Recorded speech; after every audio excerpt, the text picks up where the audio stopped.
This world is not what you think it is. This world is not what you think it is. A short story of creation, as told by a wondrous man's earthly evolutionary travel into a world of wonderland, by René Nadeau.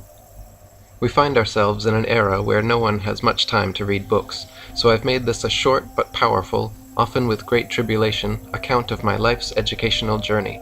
I hope my story will successfully demonstrate how I, as well as the reader, from shortly after our arrival on Earth, have been deceived. If you may be looking to determine just how the wool was pulled over all of our eyes, as goes the cliché, be careful what you look for, as you just may find it. This could possibly be the most important story you will ever read at any point in your lifetime. In a world we've been so conditioned to trust and accept, without exception, most, if not all, might believe that this could ever happen to anyone, let alone that it may have unknowingly happened to them. If you decide to begin this ride, I would please ask that you take it all the way to the end. Mind-opening information is inside that your life depends upon, and it's not anything you'd expect. Okay, let's begin this ride into that beautiful sunset on the horizon. Chapter 1. Dreaming in Wonderland. I was tucked into my bed on this warm June night, very relaxed, AC on high, with my feet, as most always, resting on a hot water bottle. Anyone who hasn't tried this is truly missing out. It was pretty much a normal night, but for some reason this night my mind began to wander, reflecting upon what I've learned over my lifetime on Earth, thinking back on just how I had received and processed all that information, attempting to make some sense and purpose of it all as I drifted off into dreamland. As my mind reflected back, I became more relaxed. I recalled that in the beginning, learning, it's theorized, somewhere around 14 billion years ago, the universe was created by a Big Bang event. Apparently, a whole lot of nothing somehow came together, becoming so dense reportedly it could fit on the head of a pin, and with this convergence causing so much pressure or energy that it exploded everything into existence, with a Big Bang creating our ever-expanding and still-evolving universe.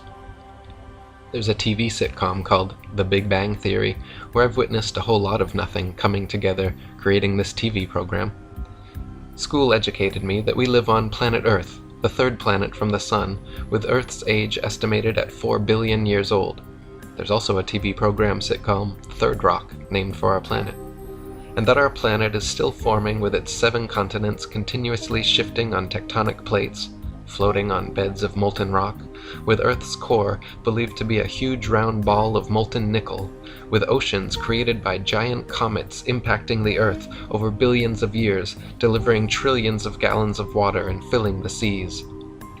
From as early as I can recall, I took great interest in all history, especially yearning for answers of just how we all came into being. School educated me that dinosaurs reportedly roamed our planet Earth long ago and were believed to have become extinct about 60 million years ago through some kind of cataclysmic catastrophe, possibly a large asteroid colliding with Earth somewhere near the Gulf of Mexico, drastically changing Earth's environment.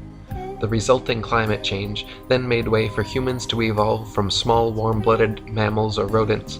That brought about our closest ancestors, estimated to have appeared about 6 million years ago, proceeding to evolve into modern humans 200,000 years ago. I recall in science class learning about Charles Darwin, who wrote a book, at that time a very controversial book, in the 1850s called Origin of Species, where his studies of nature led him to conclude all life had evolved by way of natural selection, adapting and evolving in order to survive in their ever-changing environments, or else become extinct. Through his theory of evolution, Darwin theorized that humans had evolved possibly from one-celled organisms all the way up the evolutionary ladder, taking millions of years, with primates being our most recent ancestors, slowly evolving, and even still evolving, into who we are today. This evolution theory, combined with the Big Bang theory, was instrumental in my now being led to believe man evolved from primates, with the universe created by some kind of random Big Bang event, creating everything. I was raised Catholic, attending church services with my parents each and every Sunday. I would often make extra efforts to pay attention, but never recall anything making any real sense. Also, in not finding any credibility in the Adam and Eve creation story, I was left in search of answers. In the absence of any better explanation, as time passed, all this information assisted me in forming my understanding of the creation of life, leading me to my core beliefs as a devout atheist, to the point that if anyone even suggested there's a creator or a god, they were believing in fairy tales.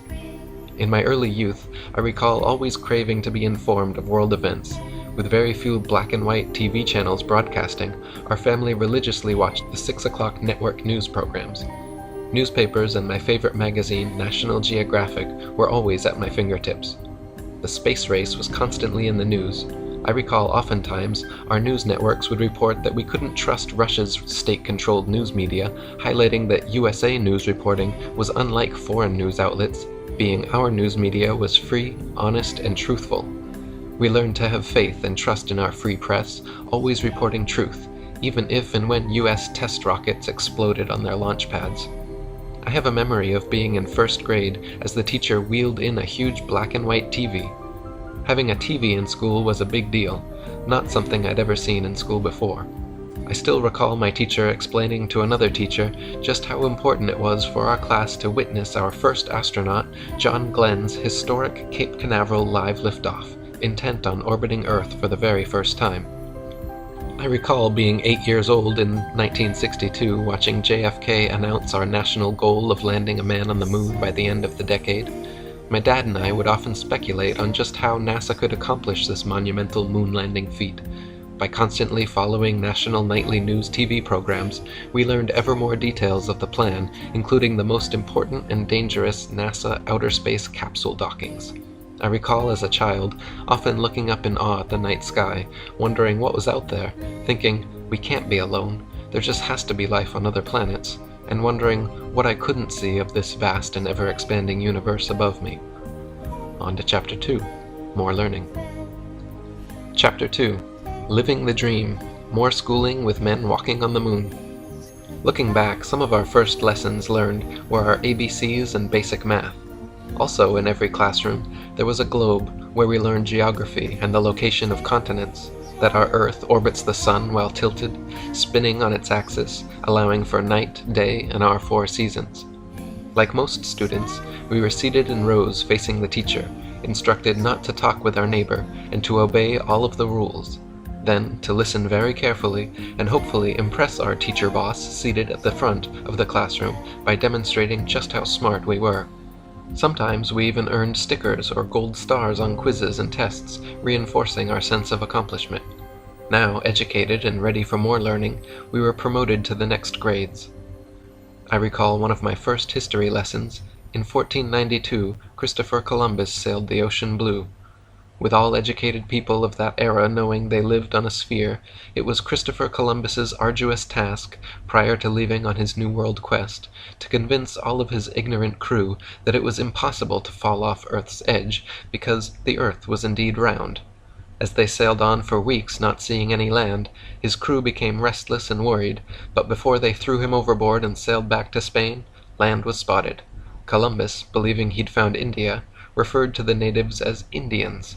This New World discovery earned him the honor of a holiday, Columbus Day. Fast forward 477 years, man takes his first steps on the moon. The way I recall it, at age 15, presumably the most watched TV program of that era, nearly everyone alive viewed black and white video beamed back live from 287,000 miles. I recall exactly where I was sitting with my dad in utter amazement. Also, now far enough from planet Earth, we were shown an image of our home floating in space as a perfectly round blue sphere laced in white swirling clouds, an absolutely unbelievable epic sight. On subsequent missions, astronauts even hit a golf ball and drove a lunar rover wildly over the moonscape, leaving me with a sense of wonderment, believing anything was now possible. Fast forward again, this time 48 years, to 2016. Much has changed and progressed. I had never in my wildest dreams ever doubted the authenticity of the moon landings. After all, I'd watched them live on TV network news broadcast programs. What often got me thinking was what I hadn't seen. After reportedly having men travel an unbelievable 287,000 miles, apparently with far less computer power than you and I hold in our hands today, Even with our vastly improved technology, we still hadn't been back to the moon. Manned space travel had not progressed, but in fact had regressed to reportedly an international space station a mere 200 miles high up in Earth's orbit. So after nearly 50 years, man was staying ever closer to Earth, not exploring outer space as you'd reasonably expect progress would dictate. With these moon missions vital to my core foundational beliefs, from Earth to the entire universe, I just wanted the simple truth. Did we in fact go to and land on the moon? True or false? I so wanted it to be true. I finally took the time to extensively research the topic. Though there's considerably more evidence for this story, I've included the following. NASA needs us to believe that all the moon missions traveled safely through deadly Van Allen radiation belts unscathed. In late 2015, NASA posted a video on their official website regarding testing of the new Orion spacecraft, reportedly attempting to reach 3,600 miles away from Earth. The NASA engineer went on to surprisingly and proudly explain that this test flight would travel higher up into space than we have ever been before, with Orion's shielding being put to the test to protect delicate electronics and guidance systems, and, more importantly, stressing, before they send humans this far up into space. Wasn't this shielding problem solved nearly half a century ago? Or maybe NASA doesn't remember they'd solved this problem, seeing as they've confessed to losing all 14,000 reels of telemetry data, including blueprints and all original videos for all the Apollo missions. So NASA has not just misplaced, but has lost forever all documentation evidence and physical proof of what's been referred to as the greatest accomplishment in all human history. How can something so vital to our national security and history that you'd expect to be stored in the National Air and Space Museum, or even possibly Fort Knox, be lost forever? Well, unless this documentation was intentionally lost, destroyed, or maybe it never even existed at all. As a side note, last fall I witnessed presidential candidate Bernie Sanders in a debate response, in order to make a point, accentuating the impossible, said, "It's like they're going to go to the moon. It just ain't going to happen." Also telling, when viewing astronauts Buzz Aldrin and Neil Armstrong's moon mission interviews, their body language appears not at all consistent with truth-telling. I'm no expert, but I believe I've developed a good feel to know if someone is telling the truth. The bottom line? In the absence of any physical proof, expected space exploration progress, including overwhelming and NASA-admitted obstacles, the only reasonable conclusion is, the moon missions were apparently staged Cold War propaganda stunts, reported by our trusted news media as actually happening, rumored to have been produced by the famed director of the 1968 movie 2001: A Space Odyssey, the late Stanley Kubrick. If it were at all possible to travel to the moon, after nearly half a century, NASA would surely have a simple HD camera positioned on the moon, aimed back at our Earth, or even moon bases by now, showing planet Earth spinning 24/7 in real time. They could even sell advertising on it. I know I, like many, would have a dedicated screen on constantly for our spinning planet Earth. We've been led to believe we have seen photos of the Earth from space. The opposite truth is, there are no actual photos and/or real-time, real videos of Earth.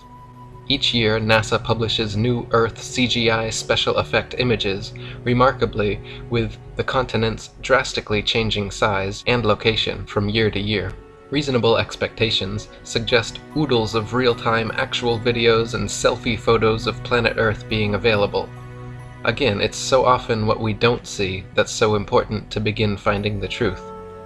If you take the time to look, there's so much more evidence indicating our moon missions were no more than a Hollywood science fiction production. What I found shook the very ground I stand on, and this unprecedented deception is just the tip of the iceberg of revelations to follow. On to the next, extremely cold, Chapter 3. Chapter 3, From the Moon to Antarctica and Beyond. So, now feeling disillusioned and betrayed in discovering our moon missions were all staged but shown live on TV network news programs as actually happening, I began to wonder what else might need to be looked at more closely. Knowing very little about Antarctica, I decided to research it. We've been led to believe Antarctica is a massive frozen continent covered in ice, located at the very bottom of our planet Earth, of no real interest except for a few scientific outposts. The opposite truth is the apparent reason we don't hear much about Antarctica is because of its very great interest and cordoned off similar to Area 51. My research turned up that highly respected explorer Admiral Richard E. Byrd visited Antarctica several times. His last two expeditions were codenamed Operation High Jump in 1946 and Operation Deep Freeze in 1955 and 56, the details of which remain classified. Upon his return in 1956, he happened to do a live television interview, presumably under national security restrictions, and briefly went on to say Antarctica was the last great bastion of untouched natural resources, such as coal, oil, and other valuable elements. He indicated they had discovered a 10,000-foot-high mountain range as well as unexplored land beyond the South Pole, not covered by ice, the size of North America. These discoveries were quite astonishing. Admiral Byrd died at his Beacon Hill, Massachusetts home of a reported heart ailment in 1957, somewhat mysteriously. Antarctic exploration reports. There are none. No further publicized Antarctic expeditions. Antarctica became restricted to only those with national security clearances. Next, the United Nations Antarctica Treaty, signed June 1961, that won't even come up for discussion until 2040.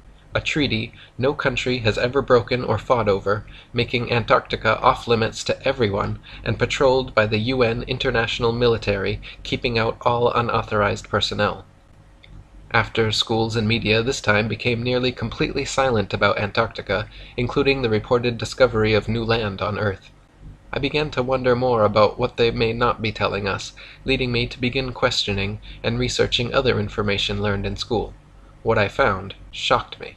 We have been led to believe the Earth is a perfectly round blue sphere with water sticking to it, spinning at 1,000 miles per hour in orbit around the Sun, traveling 67,000 miles per hour, with our entire solar system traveling at 500,000 miles per hour around the galaxy, and the entire galaxy hurtling through space, resulting from the ever-expanding Big Bang-created universe. The opposite truth is, better make sure you're sitting down. Shockingly, the Earth is flat and stationary, potentially covered by a solid dome firmament, as described in the Bible. Our flat Earth appears to be surrounded by an ice wall, estimated at 200 feet plus in height, encircling the entire flat Earth plane. I know, that may bring about the question, why hasn't someone just gone over the 200-foot ice wall to take a photo of the dome? Well, because the international military will stop you, thanks to the 1961 UN Antarctic Treaty's no-fly and no-sail zones firmly in place to protect this earthly secret. So before you say what you may be thinking, I know Earth can't be flat. I trust I live on a blue spinning sphere. It has to be true. Why would they lie or hide this? Which is exactly how they've programmed you to react. Stop. Please step back and critically think for a moment. The question isn't why would they lie? The question is, why would they tell us the truth? If land and knowledge are wealth and power, why would the elites and governments share it with the peon slave masses who they openly state they want to depopulate? One of the hardest, if not the hardest, psychological undertakings anyone will ever attempt in their lifetime is to have an open enough mind to consider new information contrary to their unquestionable beliefs.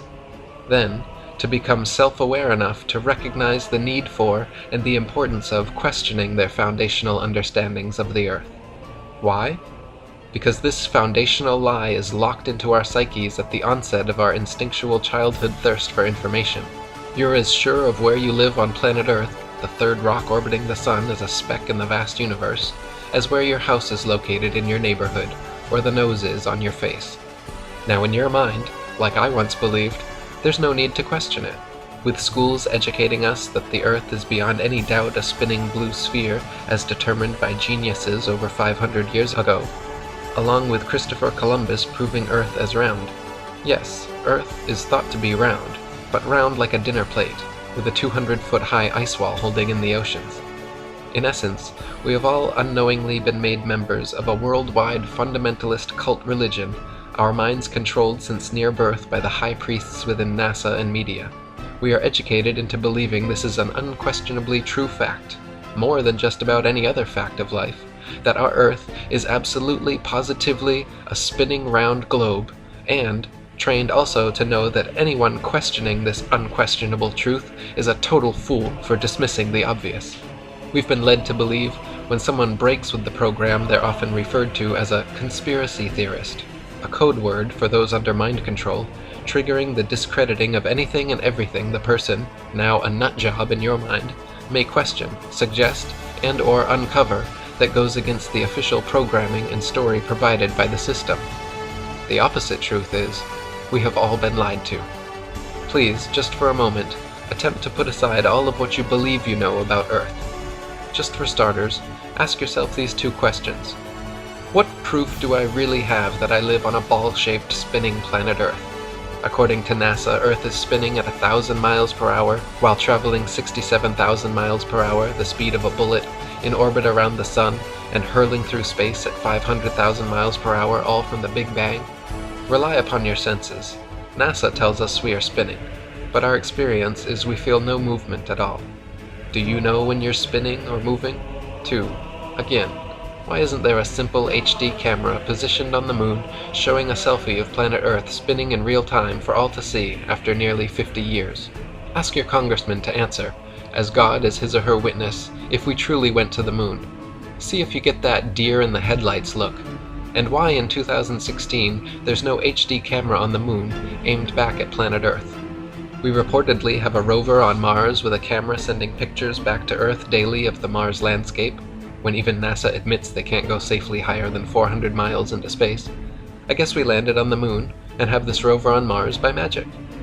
Also, Earth is reportedly covered by 70% water, always finding its lowest point.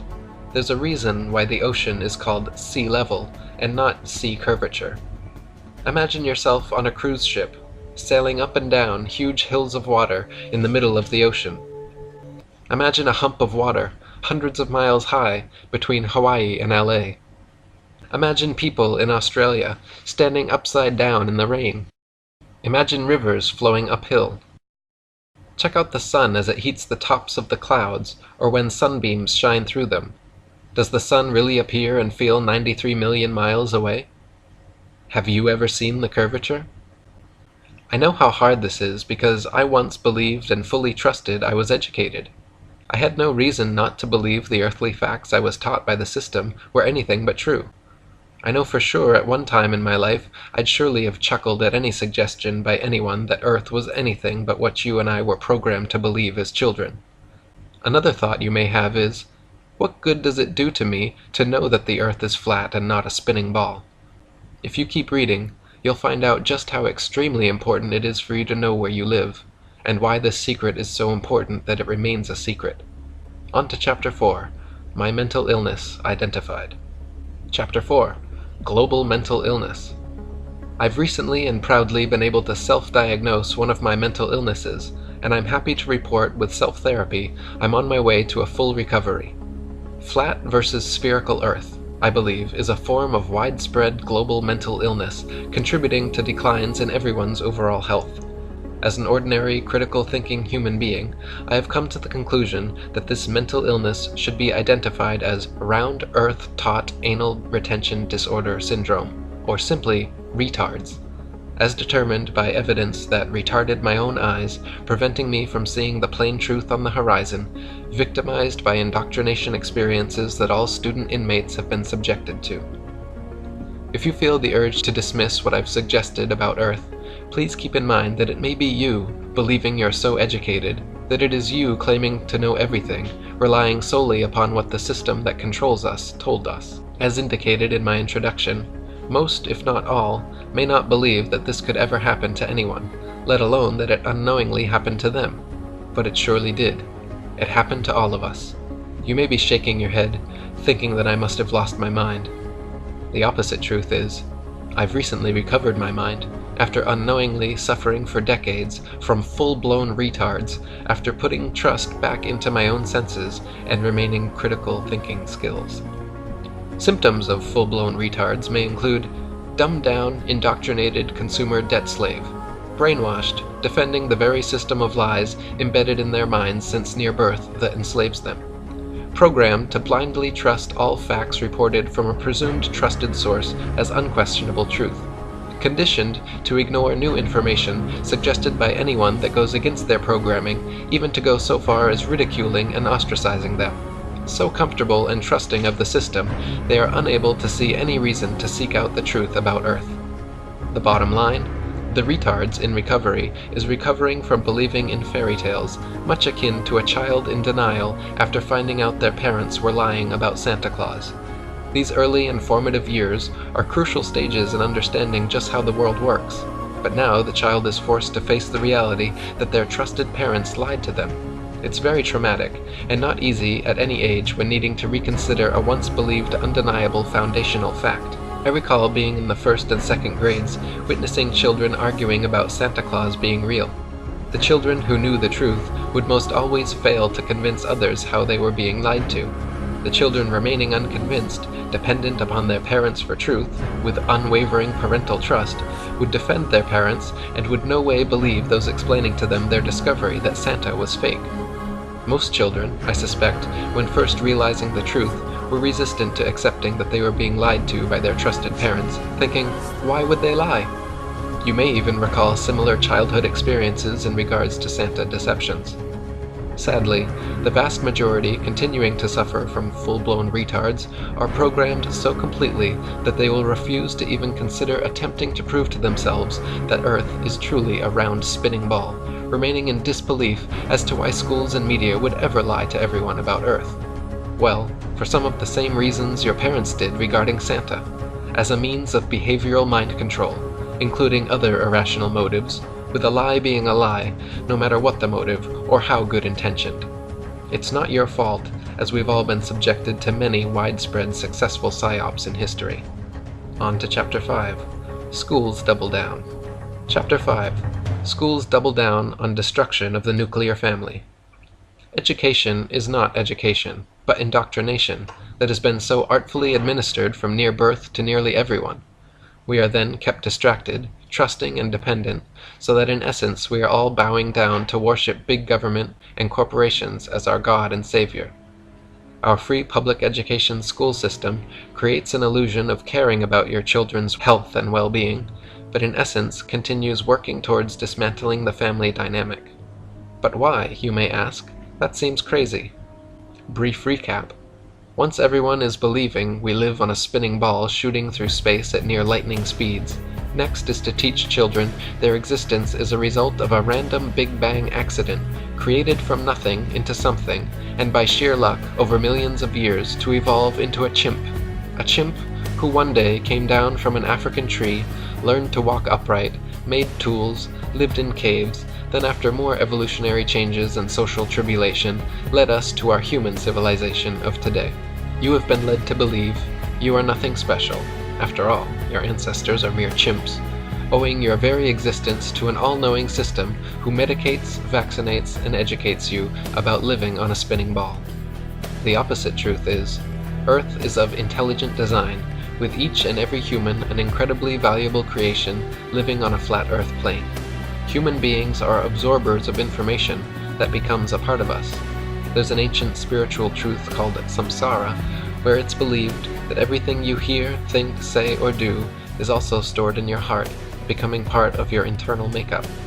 When attending schools, watching TV and movies, videos, and internet, you are absorbing that data into your internal system, similar to a computer hard drive, with everything entering into your heart, especially young children, who are in even more of an absorbing mode, learning what it's like to be a human being. The school system is installing another virus, mental illness, onto your children's hearts. You have been led to believe we are no longer just males and females, but now gender fluid. Now we have little boys and girls questioning if they truly are little boys and girls. The opposite truth is, men and women are men and women. You just don't wake up one day looking to explore the opposite gender's sexuality, and now numerous gender identities, to then all grow up to have healthy heterosexual relationships and stable families. Also, using celebrities, you have been led to believe that nearly everyone in Hollywood is implied to be either gay or gender fluid, etc., encouraging exploration of individual sexuality, that in order to be a fully functioning human being, you need to explore your feminine side if you're a man, or your masculine side if you're a woman, sending the message that everyone's no longer just a stable heterosexual person, but that we are actually here by luck, living on a spinning globe without boundaries, discipline, duty, or order. The opposite truth is, this socially engineered mental illness is being perpetrated upon your children with the intent of ushering in more chaos to male and female relations and future family formation. By the system teaching, women can be men, and men can be women, with everything equal. Women are duped into not wanting to be bothered with being mothers anymore, and to act more like men. Feminism is not a grassroots movement, but started by the powers that be, the system, in order to brainwash, not to help, but to eliminate women, leading women to believe they were oppressed, when in fact the opposite is true, and they were the most privileged class in all of recorded history. Not having to work outside the home, they were able to partake in the most rewarding job of all, raising their children in the safety of suburbs with their husbands having full job security.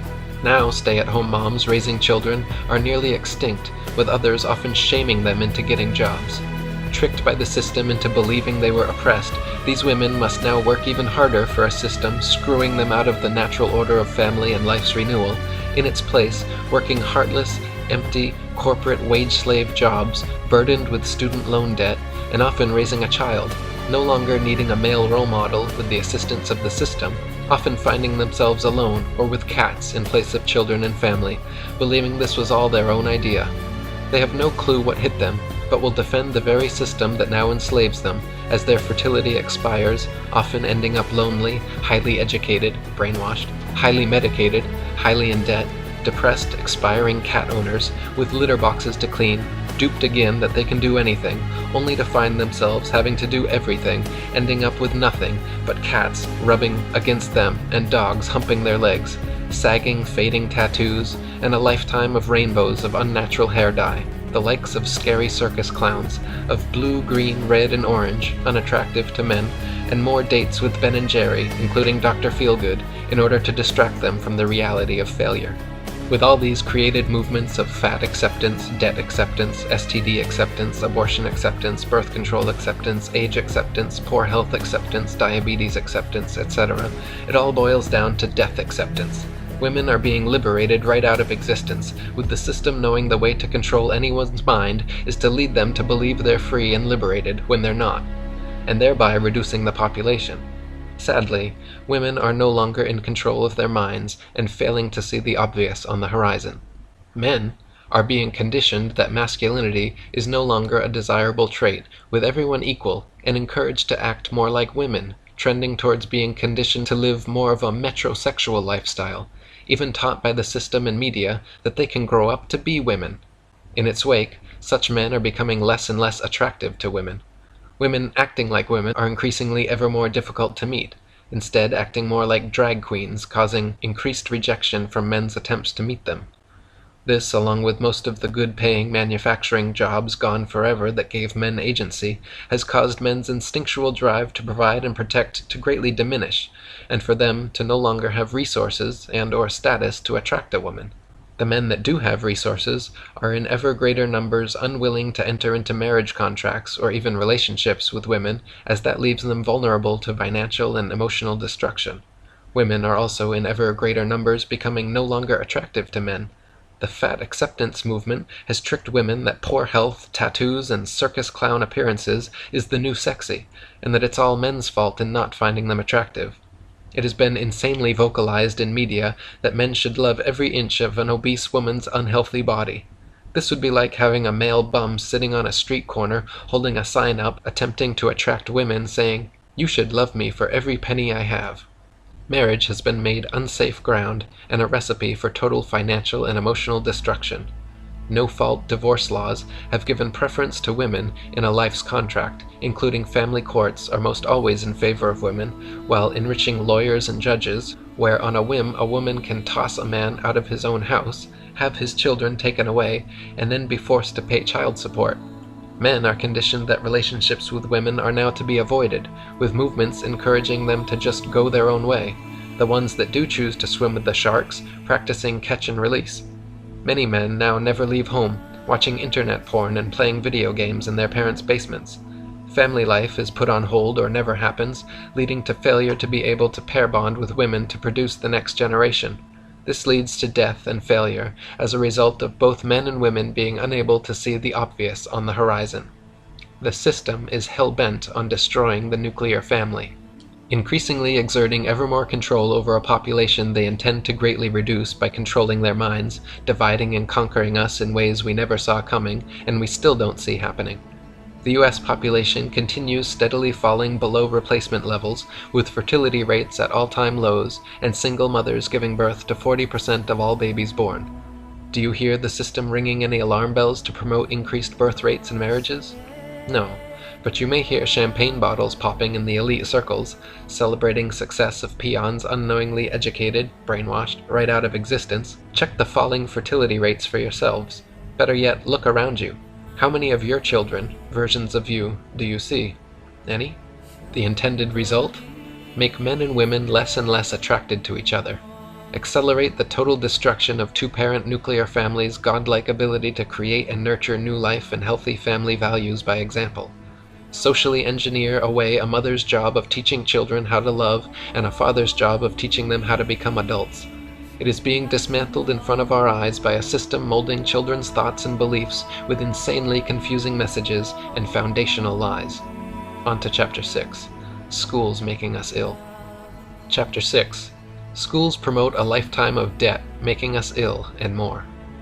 Schools are often criticized for their inadequacies, but on the contrary, schools have achieved remarkable success.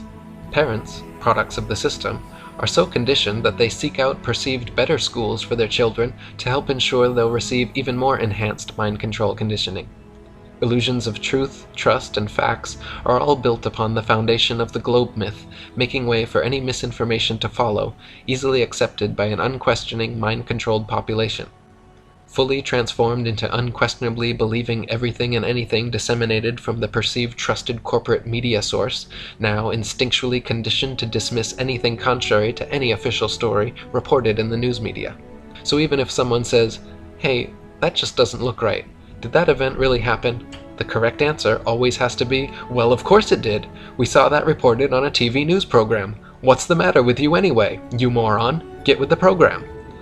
Trusting in the system, students are also taught to eagerly go deeply into student loan debt, in bondage for decades, for what they perceive as vital higher education, all in the absence of any guarantee of finding well-paying jobs, oftentimes ending up deeply in debt, working at low-wage jobs as feudal slaves.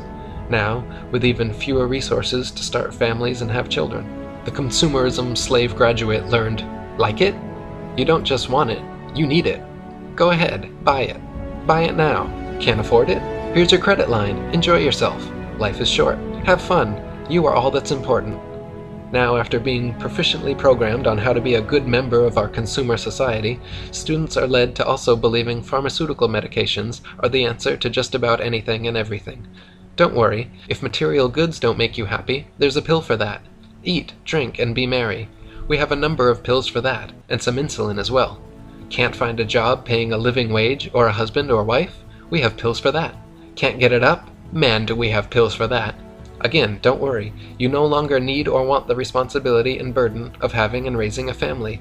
Explore your sexuality. Today a man, tomorrow a woman. Next day, maybe both. Gender is just a social construct. Choose the public restroom that fits your mindset for today. You only live once. Live for your enjoyment. Take selfies all day. It's all about you. We'll take care of you when you get sick and old. No need for an extended family or any family at all. The system's here just for you. The message? Promoting gluttonous, narcissistic, irrational consumerism, debt, and confused sexuality. Led to believe, to be happy is to be distracted, medicated, and surrounded with material goods, to neither care nor realize you've been rendered a mindless slave. The opposite truth is, now rendered too distracted to even think about the absolute most important, challenging, and fulfilling part of life, creating and nurturing new life back to the earth, your success, your legacy. Result? Any children that happen to be born are destined to become even more controlled by the system. The population continues falling, unknowingly placed under a spell of free public education and media, no longer in control of their own minds, Unable to see the obvious, they've eliminated you forever by controlling your mind and the minds of your children. They've made it all about you, and it all ends with you. Chapter 6.1 Our Economy Today as We Age. Since we manufacture very little here in the USA anymore, something needs to drive our economy. It might as well be health care for ailments resulting from consuming poor and/or GMO diets and who knows what else. Under the illusion of health, doctors trained by the system are now looked upon as gods or high priests of the system, there to provide you a longer life as they proceed to prescribe poison pharmaceuticals and vaccinations that may affect you who knows how badly, from liver damage, memory loss, to cancer with endless possible side effects, etc. Meanwhile, the food industry, encouraging mass consumption resulting in obesity and being hooked on food that destroys your body's ability to make insulin only to end up with diabetes, knowing the inevitable pharmaceutical gods, mouths are watering, set up to care for all those brainwashed consumers who won't be able to live without them.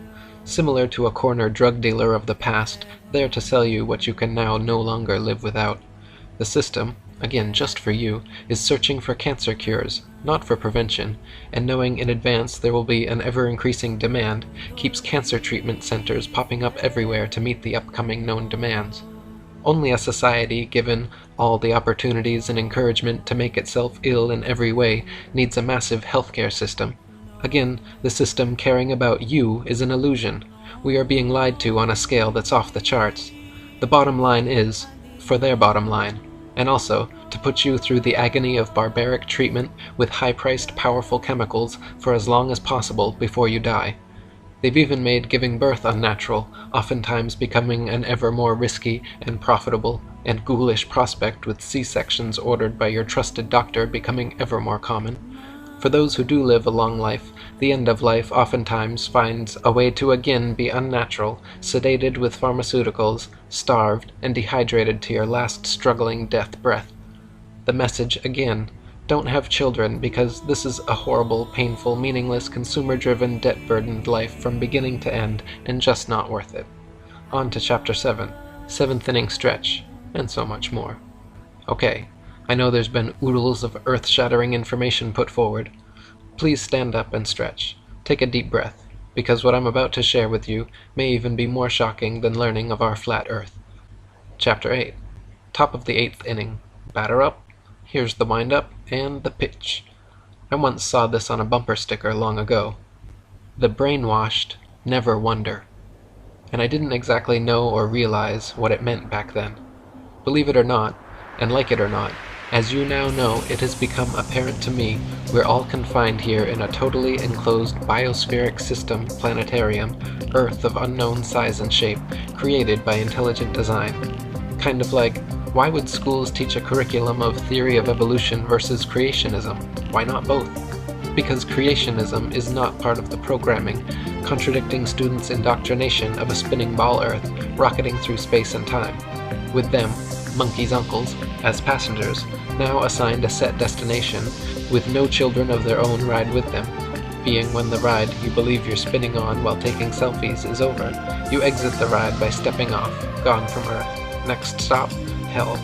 It's similar to misinforming people seated in an amusement park ride, set up and appearing to rapidly spin separately while whirling around at super speeds, even though they experience and feel nothing, are told that the ride has actually been underway since they arrived, and they just hadn't realized it.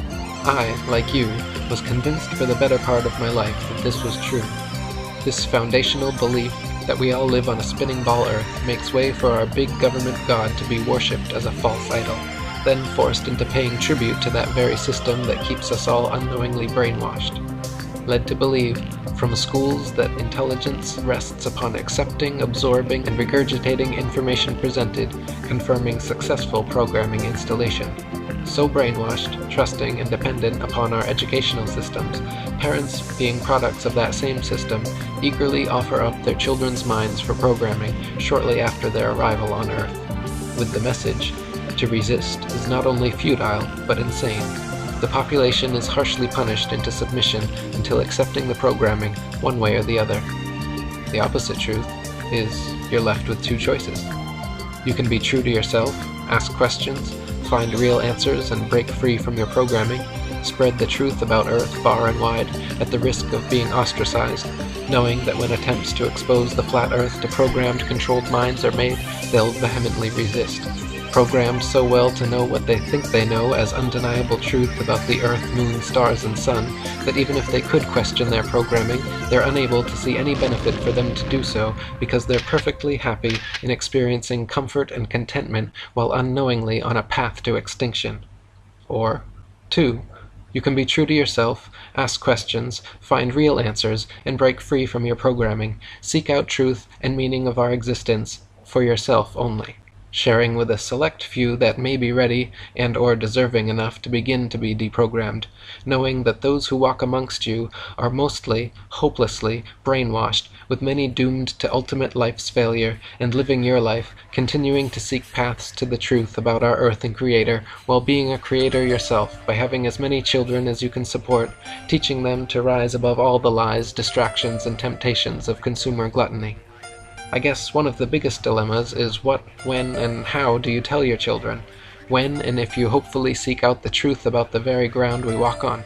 Do you tell your children all of what they're learning in school is BS, and while attending school to do it in a mode of suspension of disbelief? Do you withdraw them from school to homeschool them, knowing it will not prepare them for the world of deception we live in? Do you advise them to listen even more carefully in absorbing the programming entirely, and maybe, just maybe, they can become an astronaut, if they have the right stuff, selected for a possible upcoming mission to Mars, for a starring acting role, playing the part of a pathological liar? Do you flat out tell them the flat out truth about our flat Earth, and that they have been under mind control, with everything they have been told, have learned, and will be taught are lies intent on keeping them from reproducing? Will they even believe you? That, my friends, is all up to you to handle and figure out.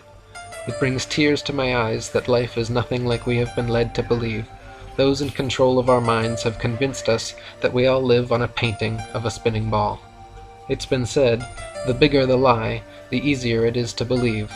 Sadly, believing the biggest lie ever told in all of human history has resulted in the masses' total loss of control of their mind, body, and spirit, a loss so complete that many will never even realize they have lost it. On to the 9th, final thoughts. Chapter 9. Some final thoughts. Bottom of the 9th inning. Sadly, as I confessed in Chapter 1, I was led into becoming a devout atheist, zombie troglodyte, victim of my schooling indoctrination, reinforced by media, educated with BS and false earthly facts. Somehow breaking free from the master programming that stuck just enough, keeping me in the dark for decades, leaving me embarrassed that I didn't question all learned basic earthly facts I was led to believe sooner. For my entire lifetime I always considered myself open-minded, but knowing if anyone approached me 2 years ago and just mentioned the Earth might be flat, I would have instantly determined that a retarded moron was in front of me, because I, like you, believed I was educated with all I needed to know and fully able to spot a retarded moron when I saw one. I always attempted to live my life in that extraordinary claims demand extraordinary proof, when presented with any claim appearing as wild or outlandish. This strategy served me well in keeping me from believing what wasn't the truth. But I must confess to you right here, right now, flaws and errors in employing this foundational philosophy. For this to work as intended, it needs to be all-inclusive of any and all sources, or it can't be depended upon to serve you. My mind was unknowingly being controlled, just as yours is reading this right now, into trusting our educational system and news media to provide and disseminate truthful information, causing me not to consider what turns out to be the extraordinary claims actually being made about our Earth being a globe, all in the absence of any real proof. You were all wholeheartedly trained into putting blind faith and trust in what we've all been taught, in school and or shown on TV news, just as I was, even above our own senses. But if you like, you can call me a retarded moron for questioning my programming, and or for just sharing my discoveries. The opposite truth is, it's you that unknowingly suffer from full-blown retards, that childhood-induced mental illness known as round-earth-taught anal retention disorder syndrome, with school systems and media apparently doing even a better job on you than they did on me, trusting, as I did, that the system provided all the true facts needed to be known. As indicated in Chapter 2, my journey began with just needing the truth regarding our moon missions. again reported as being the greatest achievement of all humankind, and finding them to be fabricated. Then I discovered the secrecy surrounding Antarctica, and lastly, evidence exceedingly well explained by Eric Dubé's YouTube videos demonstrating proof positive the utter impossibility that we're living on a perfectly round spinning blue marble hurtling through space. The more you desire and dig for the roots of your very existence and why we find ourselves in this game of life, the more you'll be amazed, being there's much more to this life than we've been led to believe, and sadly this desire is constantly and unknowingly being programmed out of everyone. Big government and news media has even made the word truth politically incorrect. Now anyone no longer under their mind-controlled programming are identified as truthers. Truth is not something anyone should be seeking. As in, get with the program, you moron. Only a moron would question the program's honesty and integrity.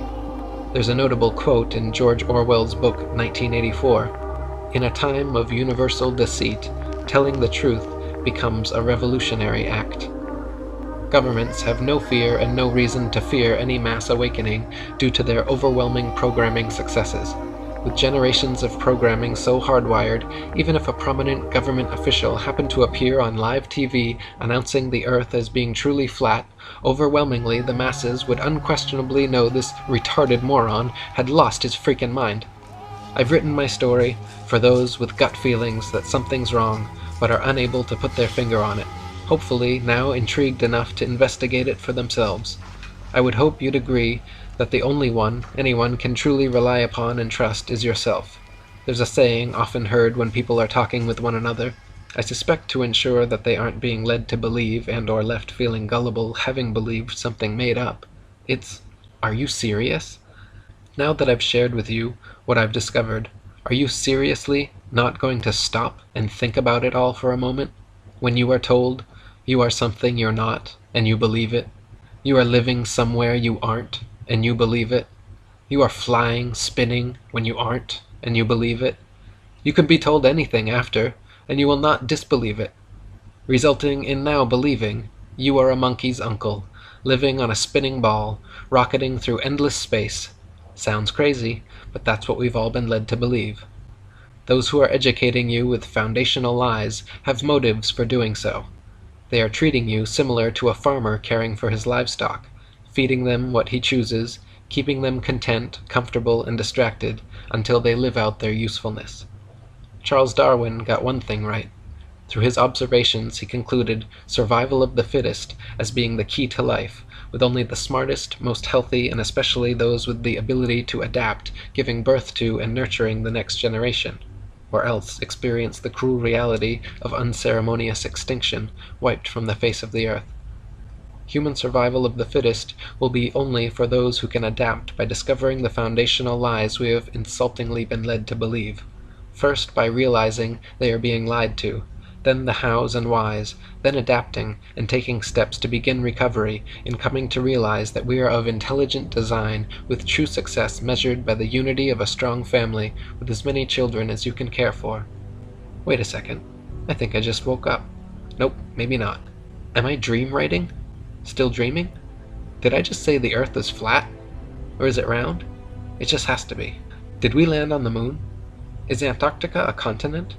Maybe. So tired. Groggy. Just my head is spinning, but I'm not. Getting comfortable again on my side. Feet back on my hot water bottle.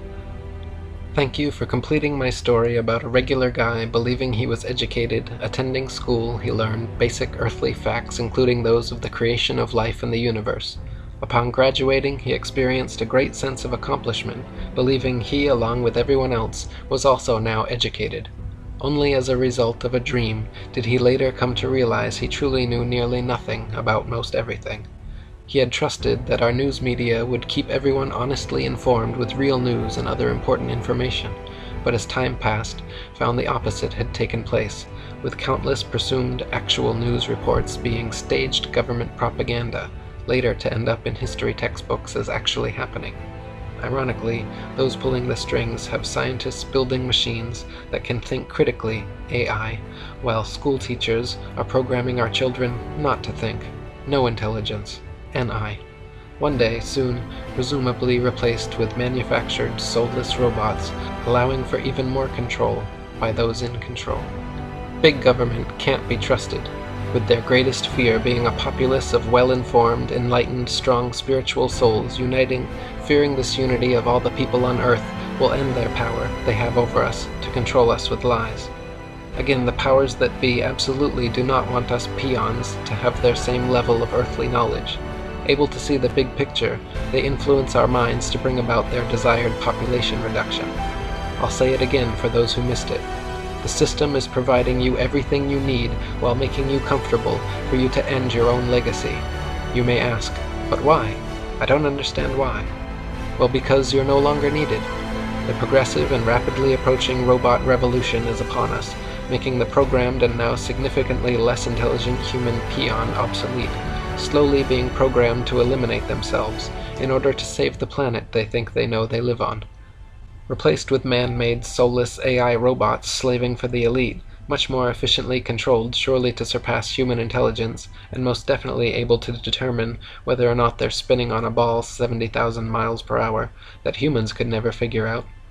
In the end, only kindness matters, so please be nice to everyone, especially those who dare to begin attempting to unravel years of deceptive programming, hopefully finding a path to the meaning and purpose of their existence, while being creators and nurturers of renewed life, adapting to become one of the ancestors of a human survivor of the fittest, and possible chance for spiritual recycling, living on in some other form.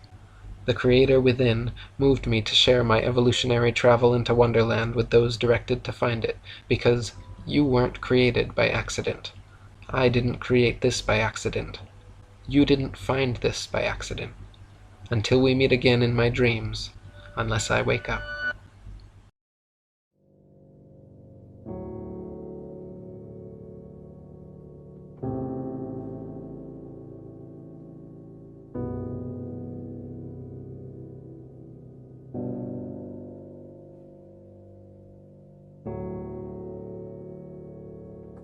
The greatest trick the devil ever pulled was convincing the world he didn't exist. He didn't exist. He didn't exist. When I was making love to my old boyfriend, I used to think about women sometimes. Oh, good Lord. I'm sure he was delighted when you told him, because... I actually never told him, but I'm sure he's watching now. Ah.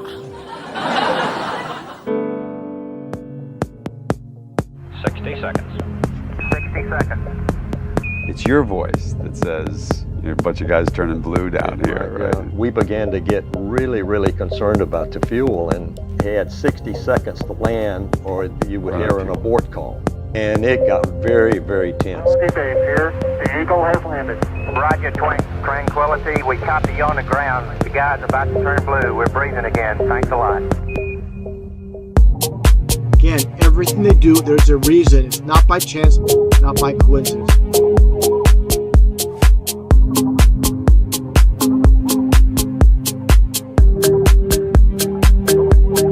It's not by chance.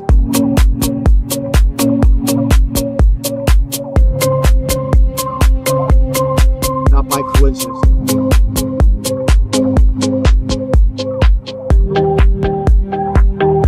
It's not by chance. When people find out about that, they're going to say, who put that there? Who put that there?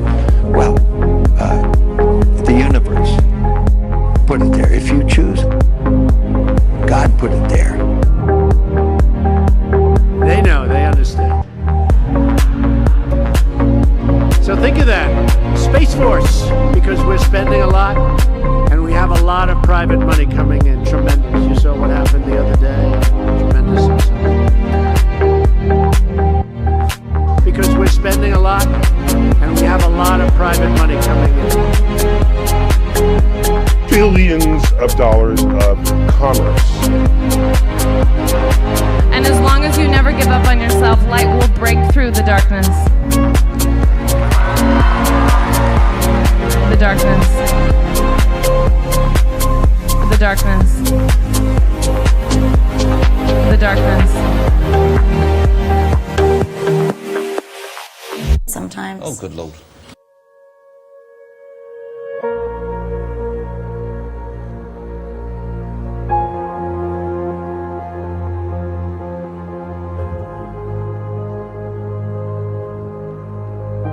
Why do you still do it? Why are you still out here? Well, it goes back to the destiny thing. You know, I made a bargain with it, you know, a long time ago, and I'm holding up my end. What was your bargain? To get where I am now. Should I ask who you made the bargain with? with the chief commander. On this earth? And this earth, and then in the world we can't see. And this earth, and then in the world we can't see. Earth, and then in the world we can't see. And then in the world we can't see. You don't know what it is. You don't know what that is. I have no idea. You don't know. Jimmy Fallon doesn't know. David Letterman doesn't know. We don't know. All the comics and show business don't know what this is. There's a magic to that, and it's not Siegfried and Roy kind of magic. You know, it's a different kind of a penetrating magic. And you know, I did it at one time. You don't think you can do it today? Does that disappoint you?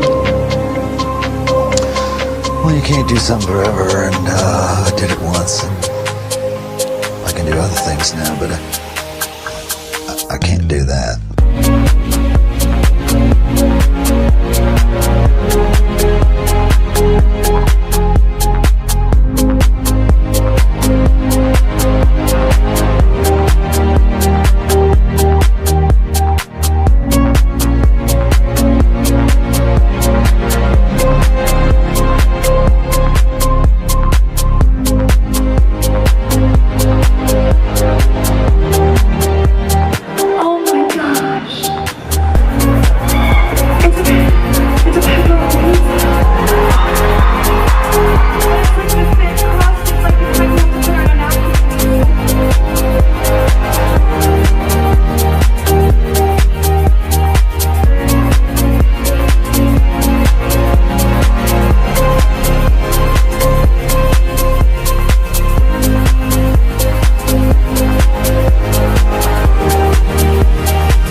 tired of the secrets and the lies.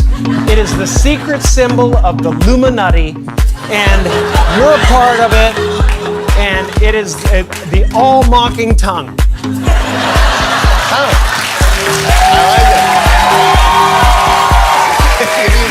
It's the symbol of the all-mocking tongue, and I'm sick of it. I want everybody to be in on the joke, man. That's not possible, so the Earth has to be flat.